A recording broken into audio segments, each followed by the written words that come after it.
much of my life talking about salvation, talking about being saved, and about saving people's souls. There's a very specific way of being Christian that uses this lens. How familiar are you with this way of being? Anybody? How well do you know this theology and this way of practicing Christianity? Before I became an Episcopalian, I was blessed with some new friends who helped me to create space to deconstruct those paradigms in my own life and to question things that I had valued so much. In fact, I met with two of them for lunch this past Thursday. The question is, saved from what? What are we being saved from? What is Paul talking about in our Romans text from today? What do evangelicals mean when they say, are you saved? These were big questions for the 30-year-old Christian Baron. So I spent every Wednesday evening at Founders Brewing Company with other members of a church plant that I was part of, talking with people about their thoughts and pains of church and about ways that the church had hurt them. It was a good and holy time in my life, a time where I deconstructed many things. I didn't even really have hope that those things would be rebuilt. I just hoped to find truth. I hoped to find an authentic and honest understanding of the divine and how I might fit into the story of God in a way that made sense to me.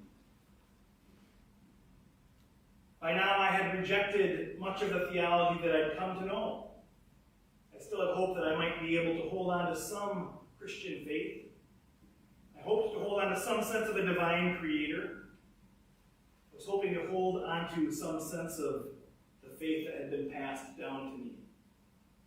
But I had no expectations that this would be the case. I just hoped for it. I found that many others were in the same boat. I found that others wanted to deconstruct things in search of an authentic and honest faith.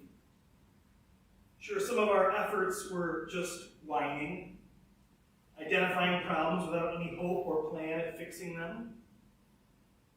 But this work wasn't just a fool's errand. While some of us tore the entire tower down to the ground and left the church, others of us made it through in a different way. Some of us became more invested in the kingdom of God and trying to reform the church from the inside, and other friends became more humanist and wanted to help their neighbors far from the walls of the established church. For me, these actions, this deconstruction, was salvation. It saved my faith. It saved me from being permanently disconnected from the church. It saved me from a theology that I experienced as painful and harmful. It saved me from a gospel that was focused on me and my needs and moved into a realm of self-sacrifice. It was transformative. It was salvation. My guess is that you may have a transformation story that may be similar, but more likely is totally different. Is this true? Similar? Different? Both? And so part of Lent for me is to reflect on my life, to remember why I'm a part of this thing called Christianity. It's a chance to decide once again if I will want to still be all in. I think you are also invited to do that same work, to reflect on the past, to create space for renewal and for Easter. And as a part of that reflection, at least for me, is to think about ways that I might be a part of the transformation stories for those around me. How can I be a person in the lives of those that I come in contact with as they are journeying, as they are deconstructing, or as things are falling apart for them? And how can those folks, the ones that we get to be a part of, their transformation, how can they become a part of our transformation? Maybe that is a more appropriate question for us in our context. Yesterday, Jody and I sent home letters to every baby pantry family in Benzie and Manistee counties. In the letter, we tried to briefly explain Lent and to talk about preparation for Easter.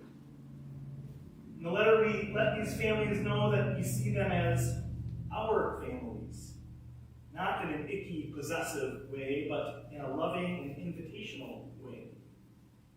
That although they may not be Episcopalians, that we are in a relationship with them anyway. That we want to be in a deeper relationship with them. I think that being more connected to St. Phil's and Church of the Holy Trinity will be salvation for our families. And I think that connecting our families more fully into the full life of this parish will be salvation for us. We have a great deal to learn from our families. We have a great deal to learn about who they are, and I believe that this will help us to understand ourselves better. And I hope they come in droves. I hope that they feel welcome here, and that we embrace our families in a new way. Because as an Episcopal priest, I don't believe we need to be saved from hell like some denominations will tell us. We don't need to be saved from God's wrath. We don't need salvation from Satan's clutches. We need to be saved from ourselves and from systems that are present that keep some people on the margins. Systems that keep many of us drawn to unhealthy and unchristian places of power. Michael Curry was brilliant in one of the books we read in a recent book study. He says, the opposite of love isn't hate. The opposite of love is selfishness. I think that by getting to know our neighbors, our families, we can be less focused on ourselves and more focused on the face of the divine, which we can only find in the face of those who may look not exactly like us.